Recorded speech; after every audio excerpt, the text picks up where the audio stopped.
خبر یہ ہے کہ وزیر اعلیٰ خیبر پختونخوا سہیل افریدی کی چیف جسٹس اسلام آباد ہائی کورٹ سے ملاقات نہ ہو سکی۔ سہیل خان افریدی نے کہا کہ ہماری سنوائی نہیں ہوئی، آج نہ قومی اسمبلی چلنے دیں گی اور نہ ہی سینٹ کا اجلاس۔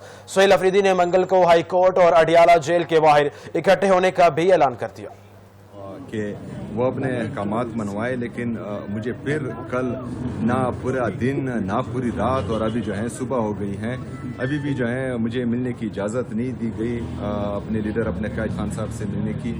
اس سے پہلے جو آرڈرز ہیں وہ باقاعدہ موجود ہیں کہ منگل کو ان کی فیملی اور وکلاء اور جمعرات کو پارٹی کی جتنی لیڈرشپ ہیں وہ ان سے ملے۔ بہرحال وہ احکامات جو ہیں فالو کیے جا رہے ہیں، تو ابھی جو ہیں ہم ان سے ملنے کی کوشش کریں گے۔ امید ہے کہ وہ آج ہم سے ملیں گے، اور میرے خیال میں عدالتوں کو جو اپنے احکامات منوانے چاہیے، کیونکہ یہ پھر جنگل کا قانون بن جائے گا۔ اگر عدالتی احکامات نہ فالو کیے جائیں تو پھر جو ہے یہ ملک میں افراتفری ہوگی۔ ہر بندہ اپنے حساب سے انصاف کرے گا، اور جب ہر بندہ اپنے حساب سے انصاف کرے گا تو پھر بہت بڑا نقصان ہوگا۔